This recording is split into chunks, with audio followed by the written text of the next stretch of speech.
In our previous video, we spoke about cell reference. We explained the difference between a relative cell reference and an absolute cell reference. We said that a relative cell reference adjusts based on the relative position of the formula when copied, while absolute cell references remain fixed. And mixed cell references combines both the relative cell reference and the absolute cell reference for more flexibility in certain situations. I have created a simple multiplication table to help us in this journey. We want to multiply 2 times 1 and put the answer in B5, 2 times 2 and put the answer in C5, 2 times 3, put the answer in D5, 2 times 4, put the answer in E5, 2 times 5, put the answer in F5.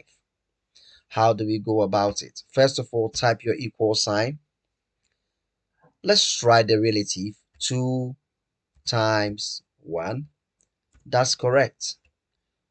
When we drag it over, we can tell that we are not getting the answer correct. Why? It is taking a relative cell. So it keeps on incrementing. That is not going to help us in this solution. So what we're going to do is to use a mixed cell reference. So type your equal sign and select B6. Sorry, you select A5. That is the active cell 2, A5.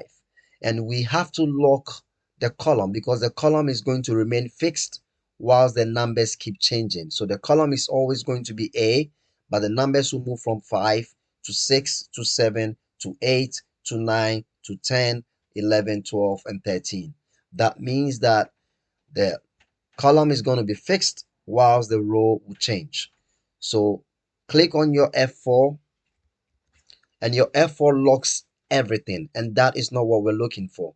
We want to lock the column and then we unlock the rows. So click on it again, F5, F4 again, and this time around we can see the dollar sign in front of the 5. That means that the row is locked but the column is not locked, and that is not what we're looking for. So click it again, press F4 again, and this time around A is locked but 5 is not locked. That means 5 will keep changing from 5 to 6 to 7 to 8 to 9, 10, 11, 12, and 13, whilst A remains constant. Now press your times key and then we multiply by C5. We multiply by B4. Now we can see that here 1 will move to 2, so B will move to C4, D4, E4, and F4.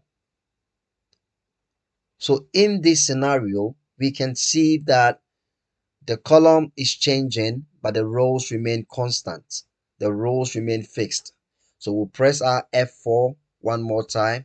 It locks everything. That's not what we're looking for. We press it again, and this time we have the dollar in front of the 4, which means that the column will change, but the row will remain fixed. It's always going to be in the 4th row, which is $4. Press enter, and we have our 2. Now you can drag that down, and that works. Drag it over, and this works. So the trick is when you see the dollar sign in front of the alphabet, that means that the column header is locked. When you see the alphabet, you see the dollar sign in front of the number, that means the row header is locked. This is how we combine absolute cells with relative cells to give us a mixed cell reference. That's it for this video. See you in the next video.